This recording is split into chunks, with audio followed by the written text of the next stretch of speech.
اعوذ باللہ من الشیطان الرجیم بسم اللہ الرحمن الرحیم یا ایھا الذین آمنوا اجتنبوا کثیرا من الظن ان بعض الظن اثم صدق یا رب العالمین ان اللہ وملائکتہ یصلون علی النبی یا ایھا الذین آمنوا صلوا علیہ وسلموا تسلیما بلغ العلا بکمالہ کشف الدجی بجمالہ حسن الجمیع بصالہ. اللہ رب العزت جل مجدہ الکریم کا احسان ہے کہ اس نے ہم سبھی کو دین سیکھنے کے لیے جمع فرمایا. اللہ رب العزت ہم سبھی کا آنا جانا مل بیٹھنا اپنی بلند اور پاک بارگاہ میں قبول و منظور فرمایا اور ان نشستوں کو قیامت کے دن ہم سبھی کے لیے ذریعہ نجات بنائے. اللہ رب العزت کے کلام لا ریب میں سے ایک آیت مقدسہ کا مختصر سا حصہ تلاوت کیا ہے. اللہ رب العزت نے ارشاد فرمایا اے ایمان والو بہت سیری سوچوں سے بچ جاؤ. بعض سوچیں گناہ ہوتی ہیں. نبی پاک صلی اللہ علیہ وسلم نے ارشاد فرمایا لوگوں کے بارے اتنا نہ سوچا کرو کہ لوگوں کو گناہ گار ہی کر دو. ہمارے پاس ہر شخص کے متعلق ایک کہانی ہوتی ہے. ہم سے کوئی بندہ کسی بندے کے بارے بات کرے تو ہم کہتے ہیں کہ یار تم ٹھہرو میں تمہیں پوری بات سناتا ہوں. یعنی ہم نے ہر بندے کے بارے میں ایک کہانی اپنے ذہن میں فکس کی ہوئی ہے. کوئی بھی اس کا نام لیتا ہے تو ہم جگہ جگہ لوگوں کا تذکرہ کرتے ہیں.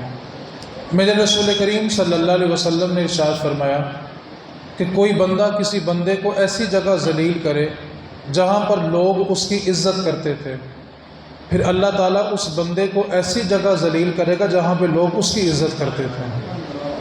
تو ہم نے ہر شخص کے بارے میں ایک کہانی اپنے ذہن میں رکھی ہوئی ہے اور ہم جگہ جگہ اس کا تذکرہ کرتے ہیں. لوگ کپڑے جو ہیں وہ برانڈ کے پہنتے ہیں لیکن سوچ لنڈے والی رکھی ہوئی ہے. کپڑے لنڈے کے بھی ہوں تو گزارا کر جاتے ہیں لیکن سوچ برانڈ کی ہونی چاہیے. جس دور سے آپ اور میں گزر رہے ہیں یہ ایک برانڈ کا دور ہے. ہر شخص برانڈ کی چیز تلاش کرتا ہے. تو آپ مہربانی کریں سوچ بھی ایک برانڈ کی رکھیں. سوچ لنڈے کی ہوتی ہے اور کپڑے سب نے برانڈ کے پہنے ہوتے ہیں. شیخ سعدی رحمۃ اللہ تعالی علیہ تہجد کے وقت اٹھے تو آپ نے اپنے بیٹے کو اٹھایا اور بیٹا اٹھ کے تہجد کی نماز پڑھو. شیخ سعدی نے نماز پڑھی، آپ کے بیٹے نے ساتھ تہجد کی نماز پڑھی. تہجد پڑھنے کے بعد شیخ سعدی کا بیٹا کہنے لگا ابا جی دیکھیں آپ اور میں نماز پڑھ رہے ہیں، سارا محلہ ہی سویا ہوا ہے. آپ نے فرمایا بیٹا اس سے بہتر تھا کہ تو سویا رہتا، کم از کم تہجد پڑھ کے لوگوں کی برائی کر کے نیکی ضائع تو نہ کرتا. اس سے بہتر تھا کہ تو سویا رہتا. تو ہم نے ہر شخص کے بارے میں کچھ توہمات، کچھ باتیں اپنے ذہن میں ایسی بٹھائی ہوئی ہیں کہ ہم ان کو نکالنے کے لیے رضامند نہیں ہیں. اللہ کا قرآن فرما رہا ہے کہ اے ایمان والو بہت ساری سوچوں سے بچ جاؤ. بعض سوچیں تمہیں گناہ تک لے جاتی ہیں. انسان کے اندر جو شک پیدا ہوتا ہے وہ شک پھر بعد میں وہم بن جاتا ہے. شک کا اور وہم کا علاج نہیں ہوتا، باقی کائنات میں ہر بیماری کا علاج ہے. آپ کسی کے بارے شک میں پڑ جائیں، وہم میں پڑ جائیں تو اس کا علاج نہیں ہے. باقی آپ کسی بھی مرض کو لے لیں، کائنات میں اس کا علاج آپ کو مل جائے گا. ہم بعض اوقات رشتوں کو کمزور اس لیے کر لیتے ہیں کہ ہم ان کے بارے میں اچھا سوچنے کے لیے تیار نہیں ہوتے. جس دن ہم اچھا سوچ لیں گے اس دن ہمارے رشتے مضبوط ہو جائیں گے.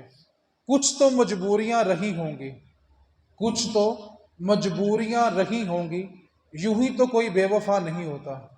بعض اوقات جس وقت ہم نے کسی کو آزمایا ہو سکتا ہے اس وقت وہ مجبور ہو اور ہم نے اس کی مجبوری کو اس کی مطلب پرستی سمجھ لیا.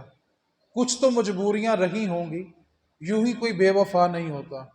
تو اپنے اندر سوچوں کا جو طوفان ہے اس کو کم کر لیں.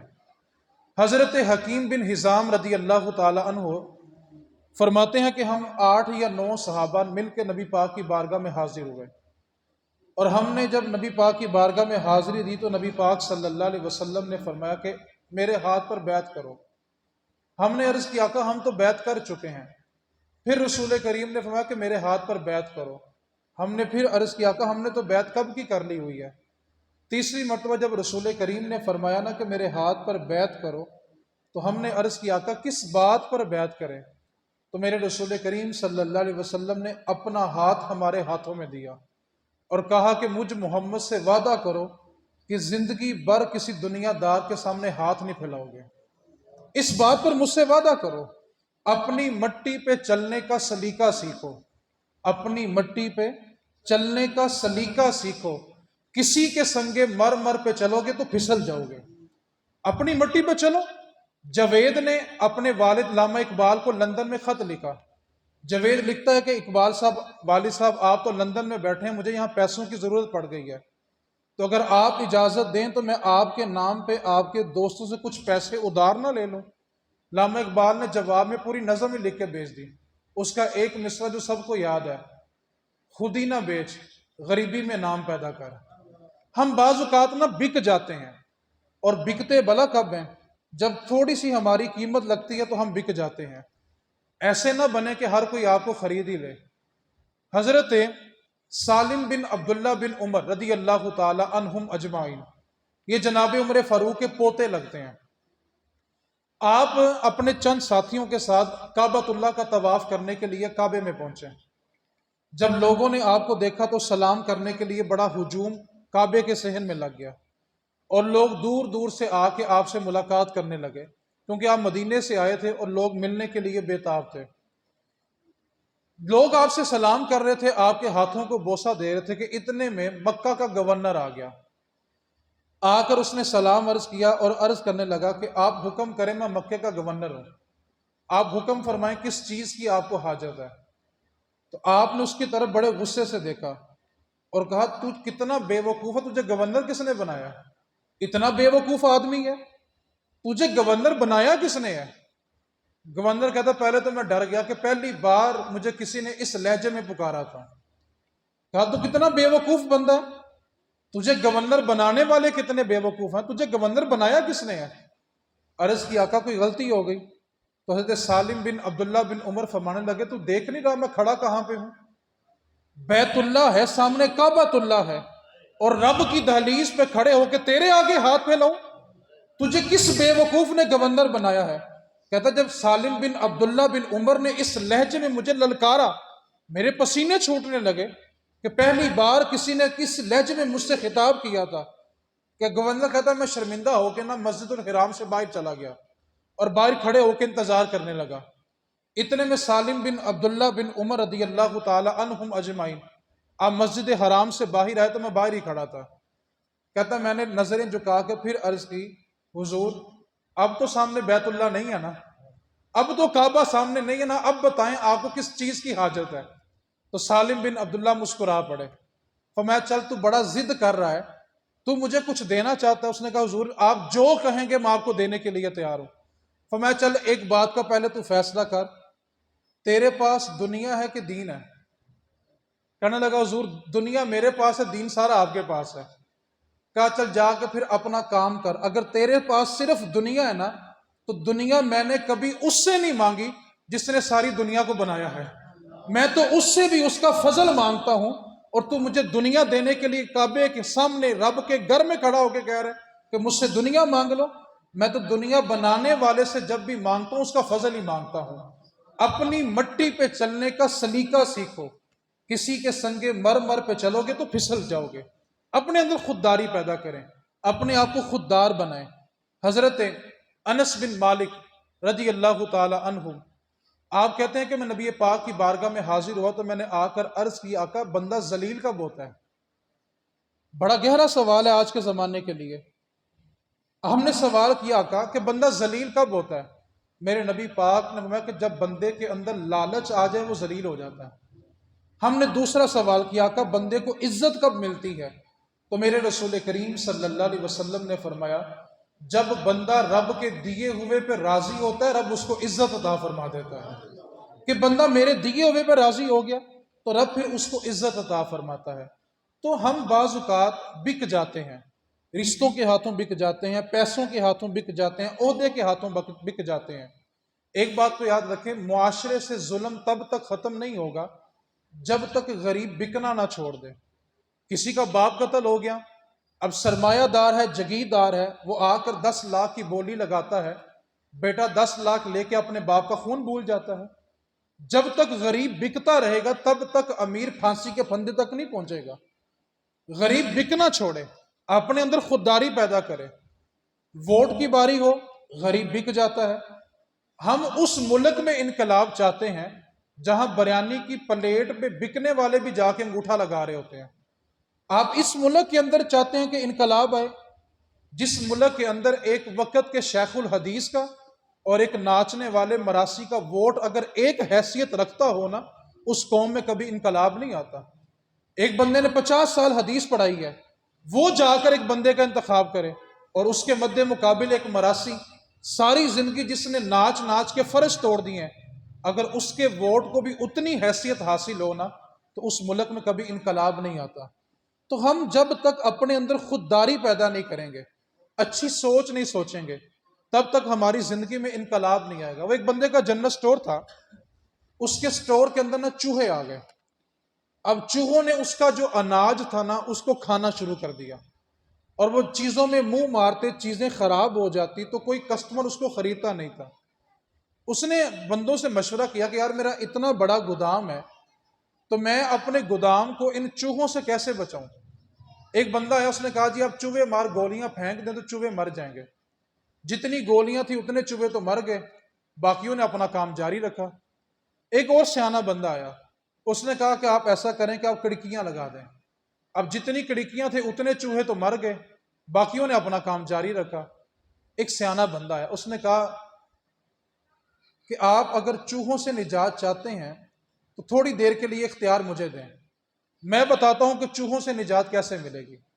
اس نے کیا کیا کہ سب سے پہلے وہ رستے تلاش کیے جہاں سے چوہے اندر آئے تھے۔ اس نے جا کے سب سے پہلے ان سوراخوں کو بند کیا۔ اس نے کہا اب نیا کوئی نہیں آئے گا، پرانے سارے ہی مار دو۔ تو بعض اوقات ہم جب سوچوں کو ذہن میں داخلے کی اجازت دیتے ہیں نا، تبھی وہ ہمارے ذہن میں آتی ہیں۔ آپ پرانی سوچ کو، منفی سوچ کو نہ آنے دیں، آپ کا مائنڈ فریش رہے گا۔ اور جو بندہ اپنی سوچ کو پاک رکھتا ہے نا، اللہ سب سے پہلے جو اس کو نعمت دیتا ہے وہ بلا کیا ہوتی ہے؟ اس کے دل میں سکون پیدا ہو جاتا ہے، کیونکہ اس کی سوچ پاک ہوتی ہے، وہ اچھا سوچتا ہے۔ ہم بعض اوقات ایک چیز کو بڑے مختلف رنگ سے دیکھ رہے ہوتے ہیں، حالانکہ حقیقت وہ ہوتی نہیں ہے۔ تو سب سے پہلا جو کام ہماری زندگی میں ہمیں کرنا ہے وہ اپنی سوچوں کو پاکیزگی دینی ہے۔ ہم بہت جلدی نا رشتہ داروں کے بارے میں اپنی سوچ کو منفی کر لیتے ہیں۔ جیسے میں مثال دیتا ہوں، اگر کوئی ایک عزیز محفل پہ نہ آیا ہو تو سارا گھر کیا سوچ رہا ہوگا؟ مینوں پتا سی انہیں کوئی نہیں آنا، یار ہو سکتا ہے بیچارہ بیمار ہو گیا ہو سکتا ہے اس کو رستے میں کوئی پریشانی ہو گئی ہو، لیکن ہم نے گھر میں بیٹھ کے ایک سکیچ بنا لیا، ایک سوچ بنا لی، مینوں پتا سی انہیں کوئی نہیں آنا، میں بھی انہوں تاں ہی کیا سی، پتہ نہیں ویکھو آندا بھی ہے کہ نہیں آندا۔ او میرے بھائی، آپ کو کس نے اختیار دیا کہ آپ ایک بندے سے اس کی رائے پوچھے بغیر اس کے بارے فیصلہ کر لیں؟ ہم بعض اوقات زندگی میں پریشان بلا کیوں ہوتے ہیں؟ ہم چاہتے ہیں کہ ہم ہر چیز کا حساب برابر کریں، جیسا کوئی میرے ساتھ کر رہا ہے میں بھی ویسا کروں۔ میں صرف ایک جملہ دینا چاہتا ہوں، قیامت کے دن کو کہتے ہیں یوم الحساب، حساب لینے کا دن۔ یار حساب لینے کی ذمہ داری نا رب کی ہے، مہربانی کریں اسی کے پاس رہنے دیں۔ بندہ ذلیل کب پڑا ہو رہا ہے، پریشان کیوں ہو رہا ہے؟ کہ وہ چاہتا ہے کہ جو حساب کی ذمہ داری رب کی ہے نا وہ میں لے لوں۔ بھائی آپ اللہ پہ چھوڑ دیں، رب نے یوم الحساب رکھا کس لیے ہے؟ کہ ہر چیز کا حساب دینا ہے۔ اور حساب کے بارے میں قرآن پاک بلا کیا کہتا ہے؟ ما یلفظ من قول الا لدیہ رقیب عتید، تمہاری زبان سے جو کچھ نکل رہا ہے نا وہ لکھا جا رہا ہے، اور قیامت والے دن اس کا حساب بھی دینا ہے۔ بندہ زندگی میں تکلیف کی وجہ سے اف بھی کرتا ہے نا، فرشتے اس کو بھی لکھتے ہیں، اور قیامت والے دن اس کا بھی حساب دینا ہے۔ تو رب نے یوم الحساب رکھا ہوا ہے۔ اگر ہم ہر رشتے کا حساب دنیا میں کرنا چاہیں گے نا تو دو نقصان ہوں گے۔ ایک تو ہم نے رب بننے کی کوشش کی، اور رب بننے کی کوشش کی تو ہم سے ہمارے رشتے بھی چھوٹ گئے۔ وہ مجدد الفسانی رحمۃ اللہ علیہ کے بارے میں بھی آتا ہے، اور بایزید بستامی کے بارے میں بھی آتا ہے۔ آپ کے پاس ایک شخص بڑا طویل سفر کر کے آیا، طویل سفر کرنے کے بعد آ کر کہنے لگا حضور میں نے آپ کا بڑا چرچا سنا ہے، بڑا شہرہ سنا ہے، تو آپ مہربانی فرمائیں مجھے کوئی نصیحت فرما دیں، بڑا سفر کیا ہے آپ سے ملاقات کرنے کے لیے۔ آج لوگ بزرگوں کو ملتے ہیں دنیا کے لیے ملتے ہیں، کہتے ہیں میرا کام نہیں چلتا پیا، ملتے ہیں تو کس لیے کہ ایک دکان ہے تو دو ہو جائیں۔ آپ ہمیشہ دین لینے کے لیے جائیں، دین کے ساتھ دنیا فری مل جاتی ہے۔ ون بائی ہوتا ہے کہ گیٹ ہوتا ہے؟ Buy one get one free. تو آپ دین لینے کے لیے چلے جائیں، دنیا آپ کو فری مل جائے گی۔ اس نے کہا حضور میں نے بڑا سفر کیا تو مجھے کوئی نصیحت ہی کر دیں۔ آپ نے فرمایا بیٹا تیرے لیے دو نصیحتیں ہیں۔ پہلی نصیحت یہ ہے کہ زندگی میں کبھی خدا نہیں بننا۔ بندہ بڑا پریشان ہوا کہ یار میں نے بابے کا بڑا نام سنا تھا، بابا بڑا عقل والا ہے، اس نے کیا کہہ دیا، بھلا خدا بھی کوئی بننا چاہتا ہے؟ کہا بیٹا دوسری نصیحت یہ کہ زندگی میں کبھی رسول نہیں بننا۔ کہتا یار لوگ اس کے بارے جھوٹ بولتے ہیں، ایسا تھوڑی ہوتا، کون بندہ جو خدا بننا چاہتا ہے، کون ہے جو رسول بننا چاہتا ہے؟ اس نے کہا حضور مہربانی کریں کوئی اچھی سی نصیحت کریں۔ میں بیٹا نصیحت یہ کہ زندگی میں کبھی خدا نہیں بننا اور زندگی میں کبھی رسول نہیں بننا۔ اس نے پھر ہاتھ جوڑے حضور بڑا سفر کیا ہے، بڑی مشقت سے آگے پاس پہنچا ہوں، تو مہربانی کریں کوئی نصیحت کریں جو زندگی میں کام آئے۔ آپ جلال میں آ گئے، تو میں تجھے کہہ دیا نا زندگی میں کبھی خدا نہ بنی اور کبھی رسول نہ بنی۔ بندہ بھی کوئی جٹ قسم تھا، اڑ گیا، کہتا بابا جی بتائیں بندہ زندگی میں خدا کون بنتا ہے؟ آپ بات کریں جو کرنے والی بات ہے، بھلا کوئی ایسا بندہ بھی ہے جو خدا بننے کی کوشش کرے؟ آپ جلال میں آگے فرمایا سن، یہ صرف خدا کی شان ہے کہ جو وہ چاہتا ہے نا وہی ہوتا ہے۔ تو زندگی میں کبھی خدا نہ بنی کہ جو میں چاہ رہا ہوں وہ ہو۔ ہمارے رشتے کیوں توڑتے ہیں؟ ہم کیا کہتے ہیں میں کنی میری کیا انہیں میری گالی نہیں منی، وہ بھائی اگر وہ نہیں مان رہا تو آپ کیوں نہیں مان لیتے؟ یعنی آپ چاہ رہے ہیں کہ جو میں چاہتا ہوں وہ ہو، تو میں بیٹا یہ صرف خدا کی شان ہے کہ جو وہ چاہتا ہے نا بس وہی ہوتا ہے۔ اس لیے زندگی میں کبھی خدا نہ بننا۔ آج بہت سارے لوگوں میں بگاڑ کیوں پیدا ہوا؟ وہ نعوذ باللہ خدا بننے کی کوشش میں ہے، کہتے ہیں جو میں چاہتا ہوں، جو میں کہہ رہا ہوں، جو میں سوچ رہا ہوں، یعنی یہ جو میں ہے نا یہی بندے کو لے ڈوبی ہے۔ وہ ایک بزرگ تھے، انہوں نے ساری زندگی اپنی زبان سے کبھی لفظ میں نہیں بولا تھا، وہ ڈرتے تھے، کیوں کہ شیطان جو تھا وہ اسی وجہ سے گمراہ ہوا تھا، اس نے کہا تھا میں سجدہ کروں؟ تو وہ بزرگ تھے، انہوں نے ساری زندگی اپنی زبان سے نا لفظ میں نہیں بولا۔ وہ ان کا ایک مرید تھا، اس نے ایک بندے کو بتایا کہ میرے جو پیر صاحب ہیں نا وہ اپنی زندگی سے اور جب تک سے زندگی گزار رہے ہیں ہوش سنبھالا ہے، وہ اپنی زبان سے لفظ میں ادا نہیں کرتے، وہ میں بولتے ہی نہیں ہیں۔ اس نے کہا لے یہ بھی کوئی کام ہے، مجھے لے کے چل، میں جا کے ان سے بلواتا ہوں وہ میں بولیں گے۔ اس نے کہا بابا جی کو بڑے لوگوں نے آزمایا ہے تو ضد نہ کر۔ اس نے کہا نہیں یہ کوئی مشکل کام ہے کہ بندہ لفظ میں ہی نہ بولے۔ مرید نے کہا چل ٹھیک ہے میرے ساتھ چل۔ جو پکا مرید ہوتا ہے نا، پکا شاگرد ہوتا ہے، وہ بڑے بھرم سے بندے کو لے کے آتا ہے۔ کیوں بولا؟ انہیں پہلے آپ جو آزمایا ہوتا ہے، انہیں پتا ہوتا ہے کہ میرے سائیں علی کنڈ نہیں لگن دیں گے، کہتا چل میرے نال چل۔ اس نے بندے کو لیا، پہنچ کے بابا جی کی بارگاہ میں، وہ لفظ میں سمجھ آ رہی باہر والوں کو کہ نہیں آ رہے؟ وہ کون سا لفظ نہیں بولتے تھے؟ میں، سمجھ آ گئی ہے جی؟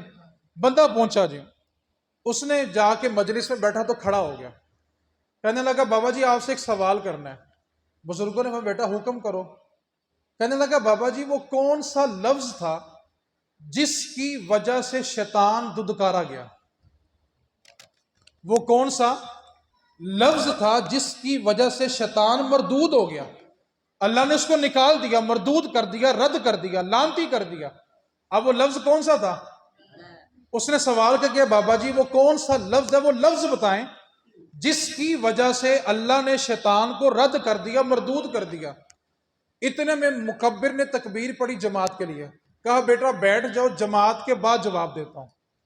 اب بابا جی سمجھ چکے تھے کہ بندہ مجھ سے کیا بلوانا چاہتا ہے، سلام پھیر کے فارغ ہوئے تو کہا بیلیو وہ کسی نے سوال پوچھا تھا کہ وہ کون سا لفظ ہے جس کی وجہ سے شیطان مردود ہوا، وہ بندہ کون سا ہے؟ وہ کھڑا ہوا کہتا میں۔ کہا یہی وہ لفظ تھا جس کی وجہ سے شیطان مردود ہوا تھا۔ کہا یہی وہ لفظ تھا، کہتا میں۔ تو کیا فرمایا؟ یہی وہ لفظ تھا جس کو شیطان نے رد کروا دیا. تو کہا بیٹا زندگی میں کبھی خدا نہ بننا. کیوں؟ یہ خدا کی شان ہے کہ جو وہ چاہتا ہے. اور ہم رشتہ داری کیوں توڑتے ہیں؟ ہم ضد پہ کیوں اڑتے ہیں کہ میں کنی بری کہہ میری گالی نہیں مانتا، میں کنی بری سمجھایا میری گالی نہیں مانتا، میں بڑی بڑی ازمایا اینجی کرتا ہے. یعنی ہم جو چاہتے ہیں وہ نہیں ہوگا. کیوں بلا؟ جو اس نے چاہنا بس وہی ہونا ہے. تو مہربانی زندگی میں کبھی خدا نہ بنے. دوسری بات، دوسری نصیحت تھی بیٹا زندگی میں کبھی رسول نہ بننا. اس نے کہا بابا جی آپ اس کی حکمت سمجھائیں، بلا زندگی میں کون رسول بننا چاہتا ہے؟ تو بڑی توجہ سے جواب سنیں. یہ بیماری آج کل کچھ مولویوں کو لگی، کچھ دینداروں کو لگی، اور بالخصوص جنہوں کو علم کی بد ہضمی ہو جائے نا ان کو یہ بیماری لگ جاتی ہے. علم ہضم ہو جائے یہ بھی اللہ کی بڑی بڑی ایک نعمت ہوتی ہے کہ جس کو علم ہضم ہو جائے. علم کی بد ہضمی بہت بری چیز ہے. فرمایا بیٹا زندگی میں کبھی رسول نہیں بننا. کہنے لگا بابا جی اس کی حکمت سمجھائیں. فرمایا بیٹا یہ صرف رسول کی شان ہے، جو اس کا انکار کرے وہ کافر ہو جاتا ہے. یہ صرف رسول کی شان ہے. آج جس دور سے آپ اور میں گزر رہے ہیں، جو ہماری مخالفت کرے فتویٰ پہلے لگا ہوتا ہے. فرمایا بیٹا یہ صرف رسول کی شان ہے. آپ مہربانی کریں توجہ میری طرف کریں، تھوڑی مہربانی کریں توجہ میری طرف کریں. میں آپ کے لیے نہیں آیا، میں نبی پاک کے دین کے لیے آیا ہوں. تو آپ تھوڑی توجہ میری طرف کریں یار، ٹھیک ہے؟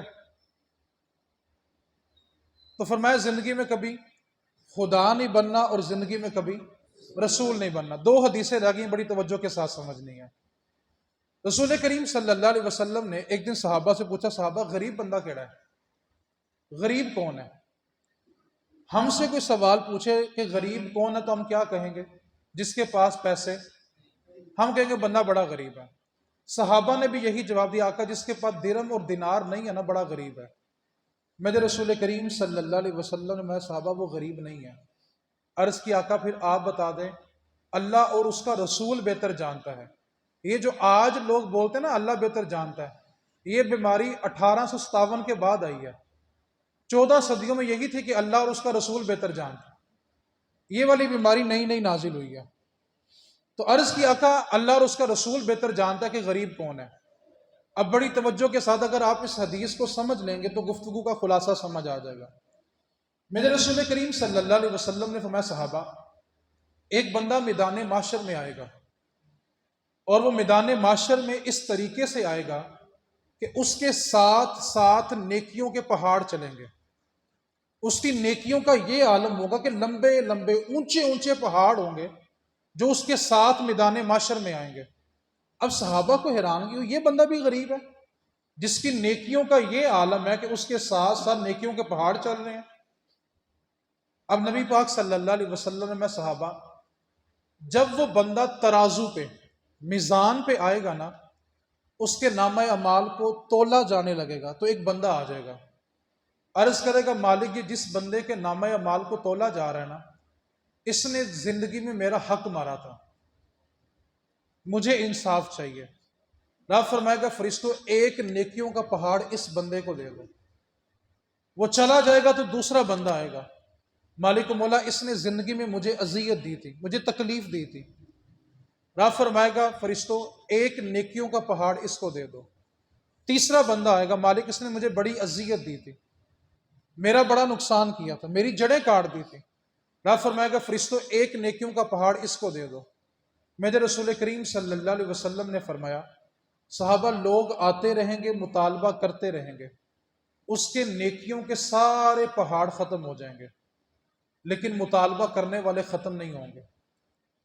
اب صحابہ نے تعجب سے سوال کیا آقا پھر کیا ہوگا کہ لوگ اگر مطالبہ کرنے آتے رہیں نیکیوں کے پہاڑ ختم ہو جائیں اور ابھی مطالبہ کرنے والے باقی ہوں تو پھر کیا ہوگا؟ میرے رسول کریم صلی اللہ علیہ وسلم نے فرمایا جو لوگ مطالبہ کرنے آئے ہوں گے نا رب فرمائے گا فرشتوں ان بندوں کے گناہ نکالو اور اس بندے کے نامہ اعمال میں ڈالو جس نے ان کا حق مارا تھا. ان لوگوں کے گناہ نکالے جائیں گے، اس بندے کے نامہ اعمال میں ڈالے جائیں گے.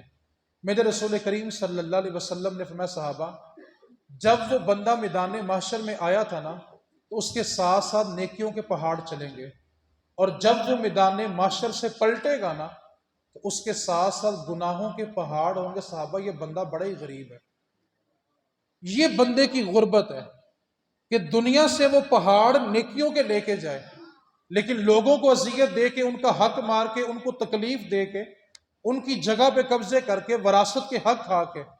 اور میں تو ایک بات کہا کرتا ہوں، رسول کریم کی اگر ایک حدیث پر تھوڑی سی گہرائی کے ساتھ توجہ کر لی جائے نا، تو میں کہتا ہوں کوئی کسی کا حق ہی نہ مارے۔ میرے رسول کریم نے فرمایا کہ جو کوئی کسی کی وراثت کھا جائے، اللہ تعالیٰ اس کی جنت سے اس کو محروم کر دے گا۔ تو نے بندے کی زمین کھائی، آج تیری جنت اس سے محروم ہو جائے گی، تو جنت سے محروم ہو جائے گا۔ تو اس واسطے ہم بعض اوقات زندگی میں نیکیاں بہت کرتے ہیں، نیکیوں کو سنبھالنے کا ایک طریقہ ہوتا ہے۔ آپ نے ایک برتن ہے نا، برتن، اس کو سامنے رکھ دیں اور موسلا دھار بارش برستی رہے، لیکن اس برتن کے اگر پیندے میں، اس کے نیچے اگر سوراخ ہے نا، تو جتنا پانی اوپر سے بہے گا اتنا نیچے سے بہہ بھی جائے گا۔ ہمارا بس کچھ اسی طرح کا حال ہو گیا۔ ہم نیکیاں کرتے ہیں، خیرات بھی کرتے ہیں، صدقہ بھی کرتے ہیں، نماز بھی پڑھتے ہیں، لیکن ہمارے رویوں سے بعض اوقات لوگوں کو اتنی اذیت ہوتی ہے کہ پیندے سے سب کچھ بہہ کے چلا جا رہا ہے۔ میرے رسول کریم صلی اللہ علیہ وسلم نے صحابہ سے سوال کیا، صحابہ یہ بتاؤ قیامت والے دن جب بندے کا نامہ اعمال تولا جائے گا تو اس کے نامہ اعمال میں سب سے زیادہ وزنی چیز کون سی ہوگی؟ اگر میں آپ سے پوچھوں کہ سب سے زیادہ وزنی چیز کیا ہوگی، تو آپ کے ذہن میں نماز آئے گی، حج آئے گا، روزہ آئے گا، زکوٰۃ آئے گی، بڑی بڑی نیکیاں آئیں گی۔ میرے رسول کریم صلی اللہ علیہ وسلم میں صحابہ، بندے کے نامہ اعمال میں جو سب سے زیادہ وزنی چیز تولی جائے گی نا، وہ بندے کا اچھا اخلاق ہوگا، اس کا نرم مزاج ہوگا۔ اب حاجی صاحب نماز پڑھ کے آئیں اور گھر میں آ کر اگر گالیاں بکیں، گھر میں آ کے بہو کو، بیٹوں کو، بیٹیوں کو اگر گندے الفاظ سے پکاریں، تو ایک بات کو یاد رکھیں، واصف علی واصف رحمۃ اللہ علیہ فرماتے ہیں اللہ کے قریب جانے کے جتنے بھی رستے ہیں نا، نماز کے بعد سب کے سب رستے مخلوق کی خدمت کرنے میں ہیں۔ اگر تم رب کا قرب چاہتے ہو تو بندوں کی خدمت کرو۔ ہم رب کو سجدوں میں تلاش کر رہے ہیں اور رب انسانوں کے دلوں میں بس رہا ہے۔ بعض اوقات ہمارا رویہ، ہمارے الفاظ اتنے تلخ ہوتے ہیں کہ وہ اگلے کو دلوں کو چیر جاتے ہیں، اور ہم نے لوگوں کے بارے میں بس کہانی بنائی ہے، ان کے گھر کا ماحول اچھا نہیں ہے، وہ بندے ٹھیک نہیں ہیں، وہ یہ کرتے ہیں، وہ کرتے ہیں۔ میں کہتا ہوں آپ جگہ جگہ بیٹھ کے کسی کی عزت نفس کو مجروح کر رہے ہیں، اس دن سے ڈر کیوں نہیں جاتے جس دن رب نے ہمارا پردہ کھول دیا؟ ایسا کون سا بندہ یہاں بیٹھا ہوا ہے جس کی زندگی کی کوئی ایک رات ایسی نہ ہو جس کو چھپاتے چھپاتے زندگی بیت گئی ہے، اور وہ ایک ہی دعا کرتا ہے، اللہ ساری زندگی ٹھیک ہے، بس وہ جو رات والا گناہ تھا نا، وہ رات والا اللہ وہ کسی کے سامنے ظاہر نہ کرے۔ ہم اپنا ایک گناہ بچانے کے لیے ساری زندگی اس کی دہلیز پہ ماتھا ٹیکتے رہتے ہیں، اس سے بھیک مانگتے ہیں، خیرات مانگتے ہیں، توبہ کرتے ہیں، استغفار کرتے ہیں، اور لوگوں کی ہم عزت جگہ جگہ اچھال دیتے ہیں۔ ایک بات کو یاد رکھیں، شرک کے بعد سب سے بڑا گناہ کسی مسلمان کو ذلیل کرنا ہے۔ آپ اس گہرائی کو سمجھتے کیوں نہیں؟ ہم مسلمانوں کی جگہ جگہ تذلیل کریں اور بعد میں ہم سکون کے متلاشی ہیں۔ جس بندے کو زندگی میں سکون میسر نہ ہو، وہ اپنی زندگی میں ایک نظر دوڑا کے دیکھے، کسی نہ کسی کو اس نے اذیت ضرور دی ہوگی، کسی نہ کسی کا اس نے پردہ ضرور کھولا ہوگا۔ یار رب چاہتا ہے کہ میرے بندے پردوں میں رہیں، اور میرے نبی پاک صلی اللہ علیہ وسلم نے فرمایا، اس حدیث پہ نوجوان توجہ کریں، جو رات کی تنہائی کے گناہ اپنے دوستوں کو بتاتے ہیں نا، میرے رسول کریم صلی اللہ علیہ وسلم نے فرمایا سب سے بڑا بدبخت انسان وہ ہے جس نے رات کی تاریکی میں گناہ کیا اور رب نے اس پہ پردہ ڈال دیا، اور صبح اٹھ کے اس نے کسی کو بتا کے رب کا پردہ ہی کھول دیا ہے۔ میں اس سے بڑا بھی بدبخت کوئی ہوگا کہ جو رب کے پردوں کو کھولنے پہ لگا ہوا ہے۔ آج ہم کہتے ہیں میرا یار ہے، میں کبھی کوئی گل لکائی نہیں ہے۔ قرآن کیا کہتا ہے؟ قیامت والا دن ہوگا، جو جگری یار ہوں گے وہ ایک دوسرے کا گریبان پکڑے ہوئے ہوں گے۔ صرف متقین لوگ ہوں گے جو قیامت والے دن ایک دوسرے کی دوستی پہ ناز کریں گے۔ جو دنیا دار دوست ہوں گے وہ قیامت والے دن ایک دوسرے کے جانی دشمن بنے ہوں گے۔ تو آپ مہربانی کریں مسلمانوں کی عزت کا خیال کریں۔ ہم ہر بندے کے بارے میں ایک کہانی بنا کے بیٹھے ہوئے، وہ بندہ ایسا ہے، وہ بندہ ایسا ہے۔ یار میں نہیں جانتا کہ میں کیسا ہوں، آپ نہیں جانتے کہ آپ کیسے ہیں۔ یار اگر رب نے ہماری عزت بنائی ہوئی ہے تو ہم کسی کی عزت کیوں اچھالتے ہیں؟ اپنے اندر خودداری پیدا کریں، مسلمانوں کے لیے عزت اور احترام کا جذبہ پیدا کریں۔ خدا کے واسطے آپ ایک لمحے کے لیے توجہ تو کریں یار، اللہ نے ہمیں کتنا ستھرا دل دیا تھا، ہم نے سارا ہی گندا کر دیا۔ خدا کے واسطے رب کے گھر کو اتنا گندا نہ کریں۔ آپ کے اور میرے گھر میں کوئی کچرا پھینک دے تو ہم سے برداشت نہیں ہوتا، اور ہم نے رب کے گھر میں گند پھینک دیا۔ میں ایک مثال دے کے اپنی گفتگو سمیٹنا چاہتا ہوں۔ اگر ہمیں گندے کپڑے پہنتے ہوئے شرم آتی ہے نا، تو گندی سوچ رکھتے ہوئے بھی شرم آنی چاہیے۔ ہم گندے کپڑے پہن کے کسی کے گھر نہیں جاتے، کیا سوچتے ہیں یار وہاں پہ لوگ آئے ہوں گے، لباس اچھا ہونا چاہیے، صاف ستھرا ہونا چاہیے۔ ہم گندے لباس کے ساتھ کسی کے گھر نہیں جاتے اور گندی سوچ اور گندی نگاہ لے کے چلے جاتے ہیں۔ آپ سے قیامت والے دن گندے لباس کے بارے میں سوال نہیں ہوگا، لیکن گندی سوچ اور گندی نگاہ کے بارے میں آپ سے سوال ضرور پوچھا جائے گا۔ تو جتنی شرم، جتنی حیا ہمیں گندا لباس پہننے میں آتی ہے نا، کم از کم اس سے آدھی شرم ہمیں گندی سوچ رکھتے وقت آنی چاہیے، گندی نگاہ رکھتے وقت آنی چاہیے کہ یار میں نے کم از کم اپنے دل و نگاہ کو گندا نہیں کرنا، اپنی سوچوں کو طہارت دینی ہے۔ ہم نے اپنی سوچوں کو جب پاکیزہ نہیں کیا تو ہمارے دلوں نے وہم اور شک کا رستہ اختیار کر دیا، اور کائنات میں ہر چیز کا علاج مل جاتا ہے۔ بندہ کسی کے بارے میں مشکوک ہو جائے، ساری زندگی اس کا علاج نہیں ملتا۔ بیوی اگر اپنے شوہر پہ شک کرتی ہے نا، اس کی ساری زندگی بیت جاتی ہے، اس کا شک ختم نہیں ہوتا۔ اور اگر شوہر اپنی بیوی پہ یا باپ اپنے بچوں پہ شک کرتا ہے، بچے وقت کے ولی بھی بن جائے تو اس کا شک ختم نہیں ہوتا۔ اور جانتے شک پیدا کیوں ہوتا ہے؟ جب ہم برا سوچنا شروع کرتے ہیں، وہ سوچ پختہ ہوتی ہوتی شک میں بدل جاتی ہے، اور وہ زندگی بھر ختم نہیں ہوتی۔ بعض اوقات ہم اگر تھوڑی سی توجہ کریں، ڈبلیو کو دیکھیں تو ٹانگیں اس کی اوپر ہیں، ایم کو دیکھیں تو ٹانگیں اس کی اوپر، والا دیکھے تو اس کے لیے ڈبلیو ہے، نیچے والا دیکھے تو اس کے لیے، بس دیکھنے کا کچھ انداز مختلف ہونا چاہیے۔ ہم بعض اوقات جن چیزوں کو اپنے زاویے سے دیکھ رہے ہوتے ہیں نا، ہمارا دیکھنے کا زاویہ غلط ہوتا ہے۔ ہم اگر اپنا زاویہ بدل لیں تو سب کچھ اچھا ہو سکتا ہے۔ اب سوچ کو مثبت کرنے کا طریقہ کیا ہے؟ بڑا سادہ سا نسخہ ہے۔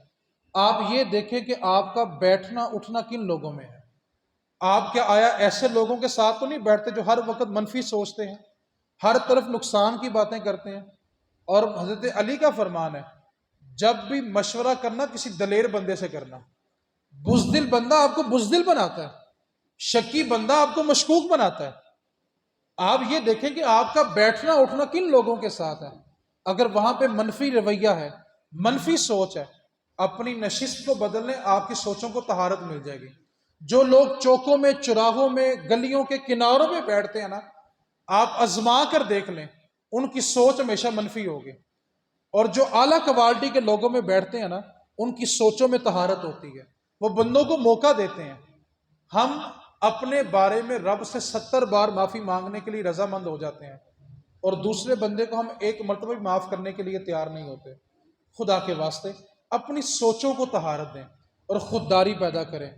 اپنی مٹی پہ چلنے کا سلیقہ سیکھو، اپنی مٹی پہ چلنے کا سلیقہ سیکھو۔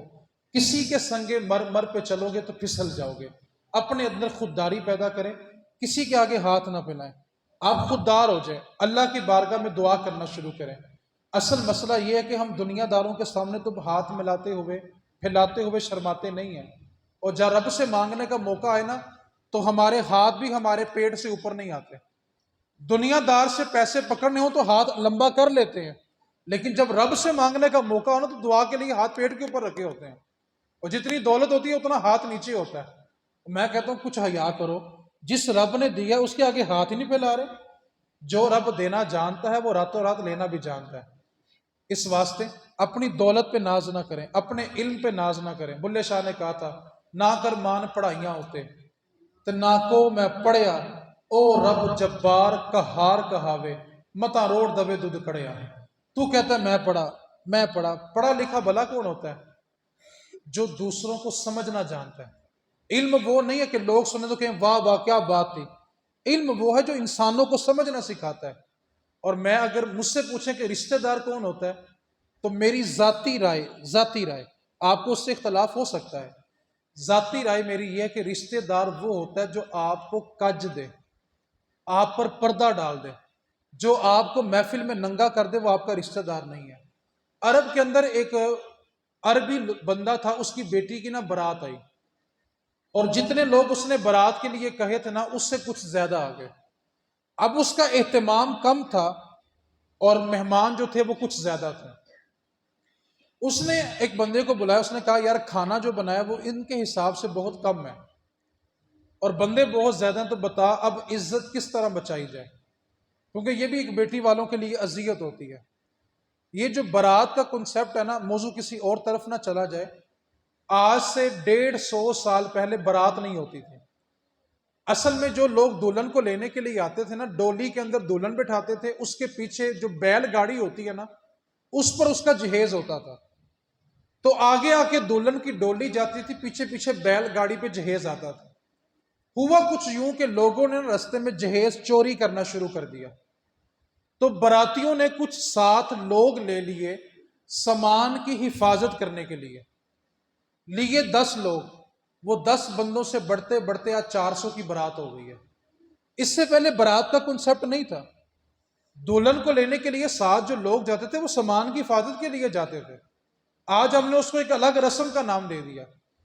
تو وہ عربی جو تھا اس نے اپنے دوست سے مشورہ کیا، کہنے لگا یار بندے بڑے آ گئے ہیں، کھانا بہت کم ہے، اب عزت بچانی ہے، طریقہ بتا.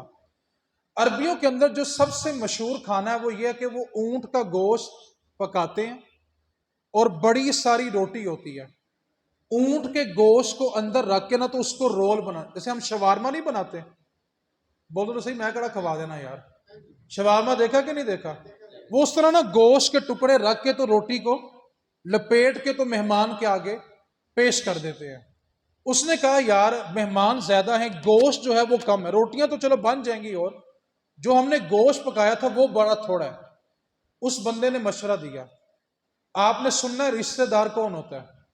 وہ کہنے لگا تو ایسا کر، جتنا گوشت ہے اس کے تو پہلے روٹیوں کے اندر رکھ کے نا رول بنا، اور جو لوگ بارات کے ساتھ آئے ہیں نا ان کو تو گوشت والی روٹیاں دے دے، اور جو اپنے ہیں نا ایسا کر کے ایک روٹی اندر رکھ، اس کے اوپر دوسری روٹی لپیٹ، روٹی کے اوپر روٹی لپیٹ کے اس کا رول بنا، اور جو تیرے اپنے ہیں نا، جو تیرے، پھر بولو ذرا، جو تیرے اپنے ہیں تو ان کو وہ والی روٹی دے دے.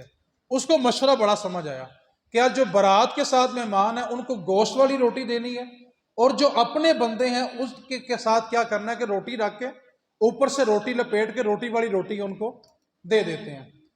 اس کو مشورہ پسند ہے، اس نے ساری روٹی بنوائی اور تقسیم کرنی شروع کر دی. اب جو براتی تھے ان کو گوشت والی روٹی پہنچ گئی، اور جو روٹی والی روٹی تھی اس نے دی تھی اپنوں کو. اپنوں میں سے ایک اپنا کھڑا ہوا، کہنے لگا او حبیبی میری روٹی میں تو گوشت ہی نہیں ہے. اس نے کہا او ہو مجھ سے غلطی ہو گئی تقسیم کرتے ہوئے کہ میں آپ کو اپنا سمجھ بیٹھا. آپ رکے میں آپ کو گوشت والی روٹی لا کے دیتا ہوں. اس نے کہا یہ میری غلطی تھی، میری نظر کا، میری سوچ کا نقصان تھا کہ میں نے آپ کو اپنا سمجھ لیا. اگر آپ اپنے ہوتے تو مجمع میں یہ نہ کہتے کہ میری روٹی کے اندر روٹی ہے. تو آپ کا رشتہ دار، آپ کا عزیز وہ ہوتا ہے جو بڑی محفل میں آپ کے اوپر چادر تان دے، اور جو بڑی محفل میں آپ کی چادر اکھیڑ دے وہ زندگی بھر آپ کا نہیں ہو سکتا. آپ اپنوں کو ڈھانپنا سیکھیں یار. آپ ایک بات کی توجہ تو کریں، ہم سب بھلا کیا چاہتے ہیں میدان معاشر ہو تو ہم حضور کی کملی میں چھپ جائیں، حضور اپنی رحمت کی چادر ہم پہ تان دیں. تو یار ساری زندگی جو ہم نے چادریں کھینچی ہوں گی، تصور کرو اگر حضور نے چادر کھینچ لی، کس کی دہلیز پہ جاؤ گے یار. اس واسطے رشتوں کو عزت دیں، وقار دیں، احترام دیں، تعظیم دیں، اور اپنی سوچوں کو طہارت دیں. سوچ اچھی ہوگی تو خیال اچھا ہوگا، دل میں جو وسوسہ پیدا ہوگا وہ اچھا ہوگا، اور یہ رشتوں کو تقویت دیتا ہے. اس واسطے خوددار بنے اور سوچوں کو طہارت دیں، اپنی مٹی پہ چلنے کا سلیقہ سیکھو، کسی کے سنگ مر پہ چلو گے تو پھسل جاؤ گے۔ گردن کو جھکا دیتا ہے خیرات کا پتھر، گردن کو جھکا دیتا ہے خیرات کا پتھر، جہاں میں مانگنے والوں کے سر کبھی اونچے نہیں ہوتے۔ اس واسطے خوددار بنے، اپنے عزت نفس کو خود پہچانے، اپنی خودداری کو خود پہچانے، اور اگر کوئی رشتہ دار کسی موقع پہ آپ سے وفا نہ کر سکے، آپ کا ساتھ نہ دے سکے، ہو سکتا ہے کہ حقیقی طور پر اس وقت مجبور ہو، آپ کسی دوست کو آزمائیں اور جس وقت آپ اس سے کچھ مانگنے کے لیے چلے جائیں، اور اگر اس وقت وہ واقعی مجبور ہو اور آپ یہ سمجھ لیں کہ یہ مشکل وقت میں میرے کام نہیں آیا، اس کی میں ایک مثال دے کے بس گفتگو میری مکمل ہو گئی۔ وہ جو ماموں ہوتا ہے نا، ماموں، وہ ساری زندگی نا بہنوں کے بچوں کو نا جہیز دیتا ہے جتنا اس سے ہو سکتا ہے۔ یہ بھی ایک عجیب عذاب ہے، یہ کوئی رسم کوئی نہیں، یہ ایک اللہ کا عذاب ہے جو کسی بھی صورت میں ہم پہ آ جاتا ہے۔ اچھا، وہ ساری زندگی دیتا رہتا ہے، اب جب اس کے اپنے بچوں کی باری آتی ہے نا تو بلا اس کو کوئی ملتا نہیں ہے صحیح طرح، حالات خراب ہو چکے ہوتے ہیں، معاملات بگڑ چکے ہوتے ہیں، تو بلا کیا کہتا ہے؟ ویخ میں ساری زندگی نال کی کیتا ہے تو انہوں نے میرے نال کی کیتا ہے۔ یعنی مطلب یہ تھا کہ آپ نے اس کے بچوں کے ساتھ نیکی نہیں کی تھی بلکہ اپنے بچوں کے لیے انویسٹمنٹ کی تھی، اور جب آپ نے توقع انویسٹمنٹ کی رکھی تھی نا پھر آپ ذلیل ہو گئے۔ اور اگر آپ نے نیکی اس سوچ سے کی ہوتی کہ یار میں آج کسی بچے کے سر پہ دستے شفقت رکھ رہا ہوں تو اللہ میرے بچوں کو بے سہارا نہیں چھوڑے گا، تو میرے نبی پاک کا حکم ہے، اس کی میں مثال دینے لگا، جو اپنے سے بڑوں کے لیے نیکی کرتا ہے نا، نیکی کرنے والا تب تک مرتا ہی نہیں ہے جب تک اس کے ساتھ نیکی کرنے والے پیدا نہ ہو جائیں۔ آپ نے دستے شفقت رکھا تھا کہ انویسٹمنٹ کی تھی، آپ نیکی کو نیکی سمجھ کے کریں۔ آپ جب اس کو عدلے کا بدلہ بنا لیتے ہیں تو ہم ذلیل ہو جاتے ہیں۔ اور ایک بات کو یاد رکھیں، دنیا میں ہمیشہ وہ بندہ ذلیل ہوتا ہے جو توقع لوگوں سے رکھتا ہے، جو انسانوں سے توقع رکھتا ہے۔ رب فرماتا ہے کہ رب کو چھوڑ کے کسی اور سے توقع لگا بیٹھا ہے۔ رب بڑی حیا والا، بڑی حیا والا، بڑی حیا والا ہے۔ آپ رب کو اگنور کر کے بندوں سے توقع لگا کے بیٹھے ہوئے ہیں کہ وہ بندہ میرا کام کر دے نا تو میری زندگی میں سکون ہو جائے گا۔ وہ بندہ جو کام میں نے اس کو کہا ہوا ہے نا، جس دن اس نے میرا ہاتھ پکڑ لیا نا میں نے تر جانا ہے۔ کاش تیری سوچ یہ ہوتی کہ جس دن مجھ پہ رب نے رحمت فرما دی نا میں نے کسی بندے کا محتاج ہی نہیں رہنا۔ تو ہم نے جب بندوں سے توقع لگائی تو رب نے ہمیں ذلیل کر دیا۔ ہم توقع انسانوں سے لگا رہے ہیں، تو اپنی توقعات کو، اپنی سوچوں کو، اپنے رشتوں کو طہارت دیں یار، پاکیزگی دیں۔ اس واسطے کچھ تو مجبوریاں رہی ہوں گی، کچھ تو مجبوریاں رہی ہوں گی، یوں ہی کوئی بے وفا نہیں ہوتا۔ اللہ کریم کی بارگاہ میں دعا ہے اللہ تعالی ہم سب کو اپنی سوچوں کو، اپنے رشتوں کو، اپنے خیالات کو، اپنی توقعات کو پاکیزہ رکھنے کی توفیق عطا فرمائے۔ وما علینا الا البلاغ۔